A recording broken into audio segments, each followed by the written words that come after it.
Selamat pagi, salam sejahtera. Terima kasih karena bersama dengan saya di Nazilin Unity Channel.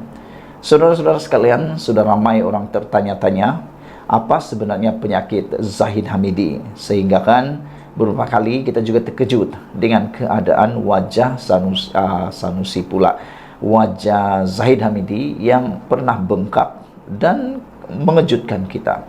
Baru-baru ini juga Zahid Hamidi disahkan telah dibedah dan disahkan tidak sehat, disahkan terpaksa berehat kerana masalah kesehatan. Lama juga kita mencari, coba menyiasat apa sebenarnya penyakit, apa sebenarnya masalah kesehatan yang dihadapi oleh Zahid Hamidi sehingga terpaksa dibedah. Dan ada pula yang kata beliau bakal letak jawatan, termasuklah Raja Petra, Raja Kamarudin.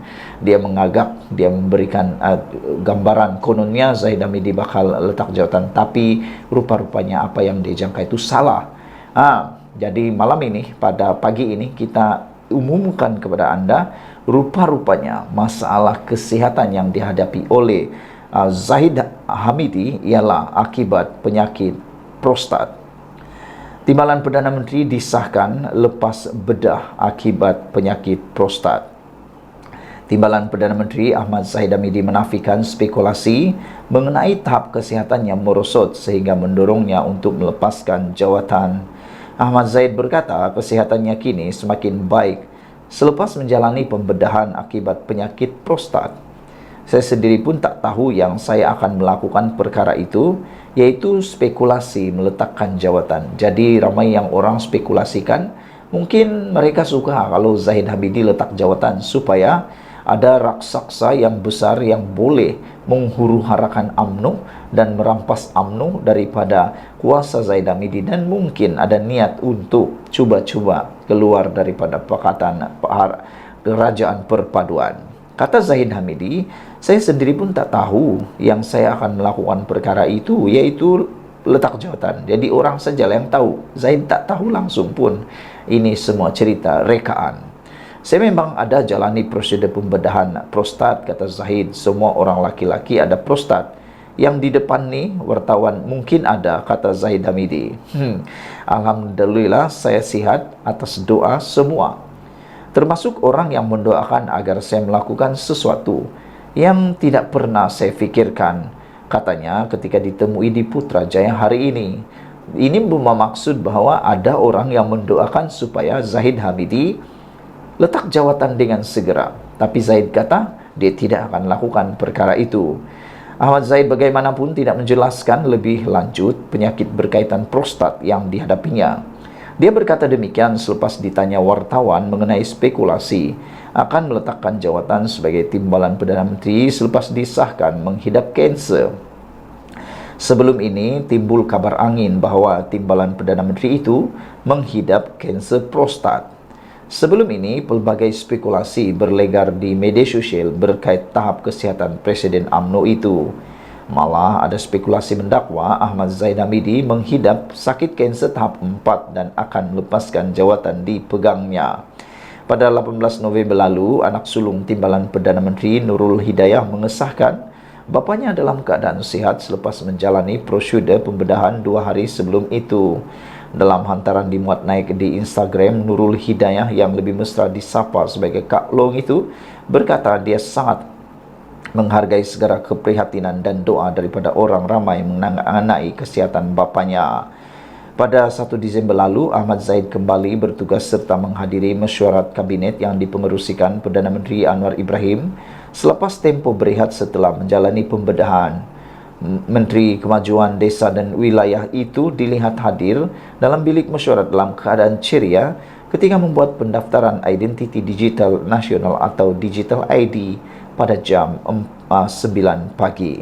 Saudara-saudara sekalian, inilah pendedahan sebenar tahap kesihatan Zahid Hamidi dan juga puncak sebenar beliau berehat dan dispekulasikan kononnya letak jawatan. Rupa-rupanya Zahid Hamidi telah pun menjalani pembedahan akibat penyakit prostat dan ianya semua berjalan lancar, bukan seperti yang didakwa kononnya mengalami kanser prostat tahap 4. Tidak, Zahid Hamidi sehat dan baik-baik saja. Sekian dulu untuk kali ini. Jangan lupa tinggalkan komen Anda, tekan butang subscribe. Kita jumpa lagi. Bye-bye. Selamat pagi, salam sejahtera. Terima kasih karena bersama dengan saya di Nazilin Unity Channel. Ini satu lagi pendedahan luar biasa menarik berkaitan Sanusi. Sanusi sudah banyak kali digelar sebagai orang yang cakap main lepas sahaja. Tanpa banyak fikir, kata netizen, Sanusi seringkali cakap lepas dan sebagainya. Kadang-kadang Sanusi seperti bergurau, tetapi nampaknya orang yang digurau itu tak dapat terima gurauan yang terlalu ekstrim dan kasar. Baru-baru ini Sanusi menyamakan seorang menteri daripada kerajaan perpaduan, yaitu Menteri Pelancongan, yaitu Tiong King Seng, sebagai tokong berkepala botak dan berperut buncit. Ini menambahkan kemarahan beberapa netizen dan menambah juga kemarahan beberapa orang. Ini termasuklah ahli parlimen DAP yang kini tak tahan lagi dengan sikap Sanusi yang cakap main lepas saja, dan yang paling tak sononoh kata mereka apabila menyebut tentang tokong perut buncit. Akhirnya ahli parlimen DAP lapor polis terhadap Sanusi berkait dengan perkataan ucapan tokong perut buncit. Ahli Parlimen Kampar Chong Zimin membuat laporan polis terhadap Muhammad Sanusi Maknor dan menggesa pihak berkuasa menyiasat Menteri Besar Kedah itu di bawah Akta Hasutan 1948. Kalau Anda masih ingat, Sanusi belum pun selesai dalam kes Akta Hasutan berkaitan dengan menghina Sultan yang di-Pertuan Agong dan Sultan Selangor. Adakah dengan ini Sanusi akan menambah koleksi dakwaan berkaitan dengan Akta Hasutan? Dan kalau dia kalah, pastilah dia akan terlepas daripada jawatan Menteri Besar dan Ahli Dewan Undangan Negeri di Kedah.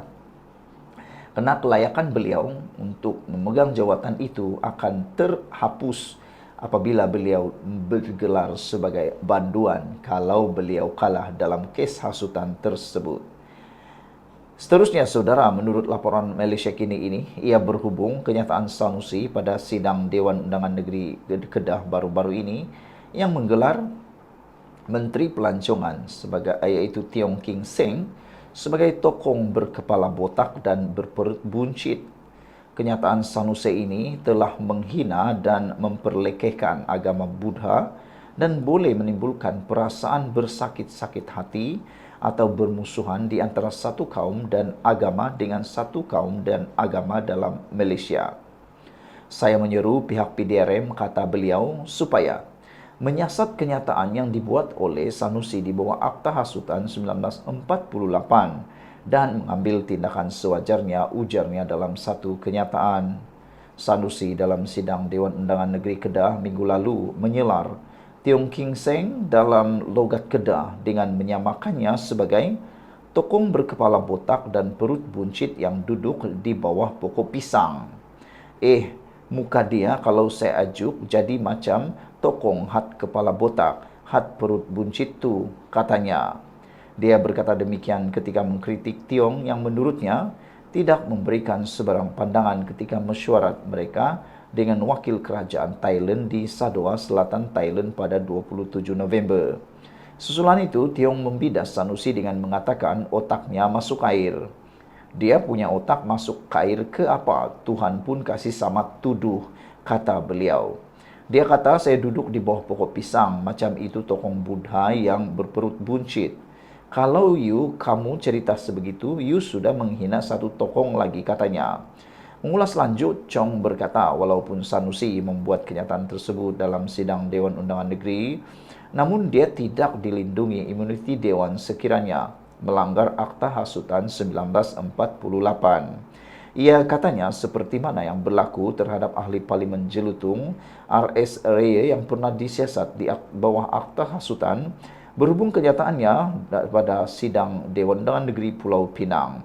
Bekas ahli Parlimen Nurul Izzah juga pernah disiasat di bawah Akta Hasutan berhubung kenyataan yang dibuat di dalam Parlimen, katanya lagi. Beberapa komen daripada netizen berkait dengan isu ini, seorang daripadanya ialah anak JB di Malaysia kini, kalau Sanusi boleh hina agama bukan Islam dan dibuat objek kelakar. Apa pula reaksi dia kalau pengikutnya, kalau orang mempersendakan agamanya, kata anak JB.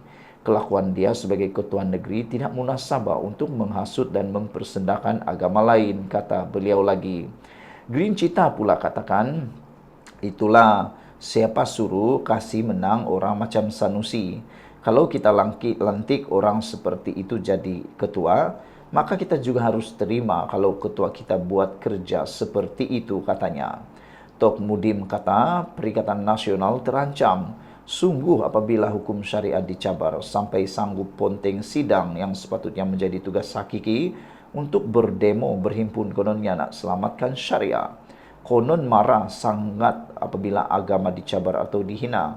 Tetapi apabila Sanusi menghina agama lain, tak apa pula ya, kata beliau, kata Tok Mudim.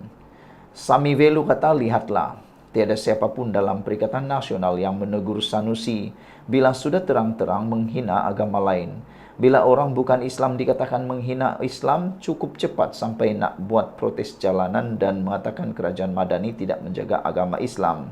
Mana pak lebay, kata beliau, apabila Sanusi mengatakan seperti ini, dengan harapan Sanusi diberikan nasihat berkaitan dengan tindakan itu. Itu antara komen daripada netizen di Malaysia kini. Apabila pendapat anda semua tentang isu kali ini? Pada pendapat kita, sesungguhnya negara kita ini adalah negara yang berbilang kaum, berbelang agama. Dan negara kita ini dibentuk daripada kesejahteraan, menghormati satu dengan yang lain, terutamanya kaum dan agama. Saya sangat mencintai kaum-kaum lain dan agama-agama lain. Adalah tidak elok sama sekali untuk cuba mempersoalkan agama orang, bangsa orang, apalagi untuk mempersenda dan memperkecil-kecilnya, kan apalagi menghina. Namun demikian, terpulanglah kepada siasatan pihak polis dan terpulanglah juga kepada pihak berkuasa untuk mengambil tindakan yang sewajarnya. Adakah Sanusi akan diambil tindakan dalam akta hasutan atau tidak?